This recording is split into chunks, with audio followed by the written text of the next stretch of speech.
రైలు పట్టాల వల్ల చదువు క్రీడలను సమానంగా సరిచేసుకుని వెళితే ఉజ్వల భవిష్యత్తు ఉంటుందని జిల్లా ఒలింపిక్ అసోసియేషన్ అధ్యక్షులు బి రామాంజనేయులు వ్యాఖ్యానించారు.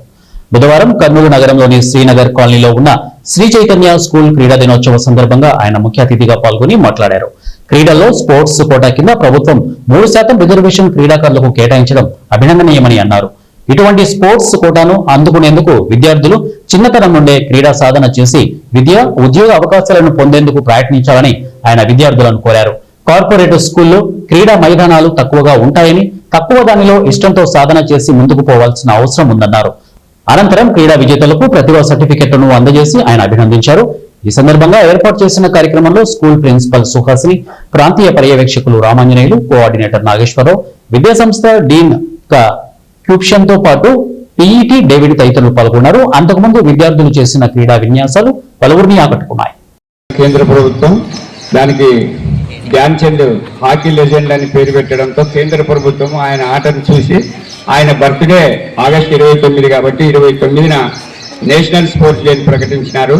మరి మీరు ఇప్పుడు కూడా సెప్టెంబర్ కాబట్టి నెల రోజుల పాటు మీరు వివిధ రకాల క్రీడల్లో పాల్గొని మీరు స్కూలు ఒక చిన్న స్కూల్ అయినప్పటికీ ఉన్న స్థలంలో మీకు కాంపిటీషన్స్ పెట్టి ఎంకరేజ్ చేస్తున్న శ్రీ చైతన్య స్కూల్ వారికి ప్రత్యేకంగా అభినందనలు, కృతజ్ఞతలు తెలియజేస్తున్నా.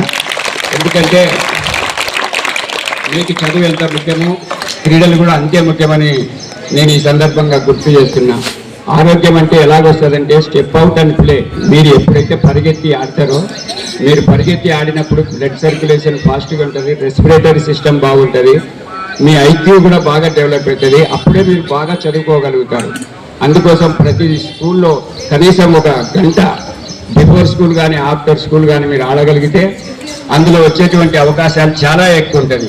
మన ప్రభుత్వం హారిజంటల్ రిజర్వేషన్ అని 3% రిజర్వేషన్ ఇచ్చినారు. దానికి ఎంసెట్కి వస్తుంది, నీట్కి వస్తుంది. తర్వాత విద్యా ఉద్యోగాలకు సంబంధించినటువంటి అవకాశాలను కూడా వినియోగించుకోవచ్చు. ఎందుకంటే చదువుతో పాటు దాన్ని వినియోగించుకునే వాళ్ళు చాలామంది ఎంబీబీఎస్ ఇంజనీర్లు, పోలీస్ డిపార్ట్మెంట్లో అయిన వాళ్ళు ఉన్నారు. మీకు కూడా ఒక 100 మందిలో ఒకరికైనా అవకాశాలు వచ్చాయి. ఏమీ రాకపోయినా ఆరోగ్యం కోసం ఆటలు అనేది చాలా అవసరం. కాబట్టి అటువంటి ఆటలు ఆడిపించడానికి శ్రీ చైతన్య స్కూల్ ముందుకు వచ్చి మీకు ఒక స్పోర్ట్స్ డే పెట్టినందుకు చాలా సంతోషం.